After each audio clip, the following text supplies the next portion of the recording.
Nate, congratulations for your victory. And Donald, what a great fight. What did you say to Cerrone? You squashed the beef and like a true warrior. I just said, I just shook his hand, and it's over now. We fought, and we did what we had to do. There was a lot of hype behind the fight. I think the media was trying to pump it the most they can, and it was working, so no hard feelings, and he real tough, and I knew he was going to be, so we just shook hands, and it was cool. It's cool with me. I think he's a great fighter, and it's a tough fight. I'd just like to know who you'd like to face next. The best person I could fight in the lightweight division, whoever they would like to give me the highest ranked contender, that's what I'm after. I want to fight for the championship. I want to be the champion. I just want to fight, show the world I can fight the best fighters and be the best fighter, so that's what I'm after. Looked like you ate a lot of big shots in the fight, a lot of knees and a lot of kicks. What was it, or were you hurt at all in the fight?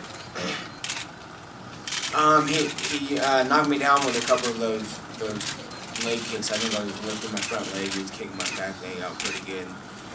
And I knew that was making me look bad, so I just tried to, get back up and do what I had to do. I knew he was tough, and he was going to stand there and keep fighting after a while, after I landed some really good shots, so. Nothing too devastating, but yeah, he hit me with some stuff, so. I was talking to my eye one time, I couldn't see for a little bit. But besides, yeah, I think I was all right most of the time. Hey, your stand-up was excellent tonight, and was that something that you came in the beginning of the game plan with Donald? And Donald's got good striking as well, so did you work with that with your brother, with Nick? Is that something that you, in your fight camp, that you worked with right off the bat?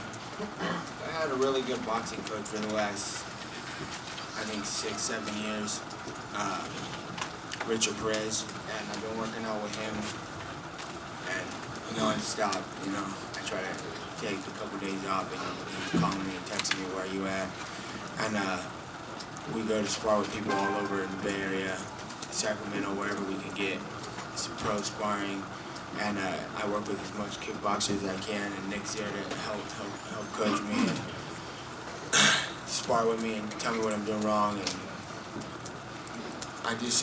then I got Gilbert and different styles coming at me all the time that we're working with. So I just train really hard in every position. After fights, I'll be home and I'll probably take tomorrow and the day after off, but I'm gonna get back to work. I'm always trying to improve everywhere. So whether I'm standing or on the ground, I just try to be ready for whatever's going to happen, because anything can happen in there. I was even thinking maybe with all the stuff he was telling me about how he's going to knock me down and knock me out and kick me and all this, I know they train with Greg Jackson's and they have real smart game plans to come out and take you out of your game. So I was thinking maybe he was going to try to take me down. So I just try to stay ready for everything and work as hard as I can.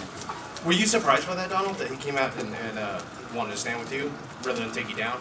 No, I think he's the one who said, don't be doing any of that gay wrestling shit, and I said, okay.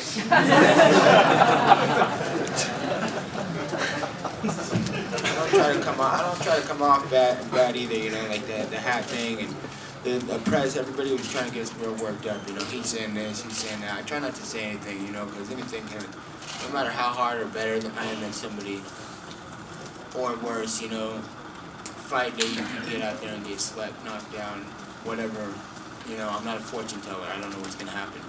So I just try to say I'm going to go out there and work hard, and we're going to have to see what happens fight day.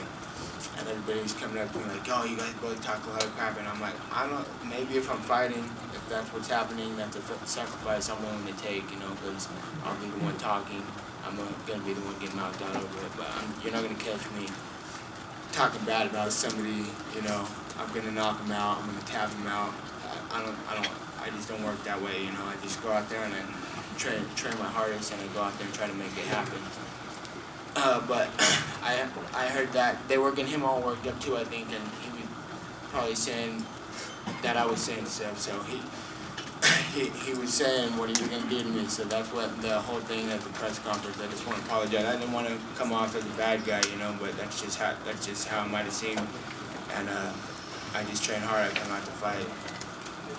You know, obviously, you know, Johnny Hendricks had a nice night tonight, got to finish his fight really fast and walk out with a nice bonus. You were in a war. Is there any part of you that kind of likes a war, though? Do you know what I mean? Is that a more fun fight for you to go through what you did tonight? I don't like getting hit, but you know, that's just what happened. You know, I train hard and I've been training in wars all year round. I got Gilbert Melendez, and me and that guy have been having wars 5-minute round since I was 15 years old, and vice versa with Nick, Jake, all of us, and many other people, my boys, the Douglas brothers, my boys, all on my team are so good, and I just want to get a fight done, but I train hard. So, and like he said, there's all the talk and all the hype that they put behind the fight, that he was gonna die if the fight didn't go the way he planned. We have no choice, you know. I train hard, and sometimes I'll be like, I didn't get the right training for this fight, and then look like shit, I'm gonna suck, I'm not gonna do well. But I just had to keep training with my training partners who are really good, so. I just mean, too, in terms of the way sometimes you kind of egg him on a little bit and do a little playing. Well, yeah, I'm just, like I said, I'm there to fight, and if you're not taking me out, keep trying, you know.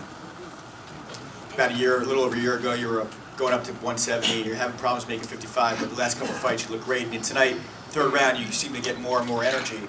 So is it the gluten-free diet? I mean, what do you attribute to feeling good at 55 now? Yeah, I do a gluten-free diet. I'm lighter nowadays.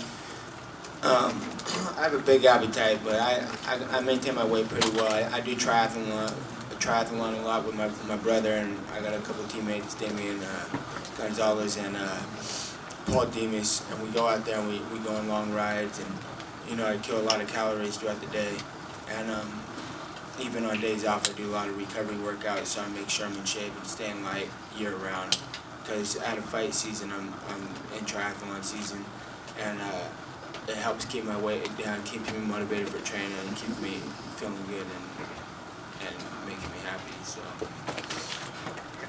And Nate, you came out with some boos, but towards the end of the fight, they were starting to chant Diaz. Can you give your thoughts on the fans' reaction to you and what you can do to change those boos to cheers? I didn't even notice. I was just going to fight. I didn't hear it too much. Maybe they didn't like Tupac. But that's what I'm coming out to. So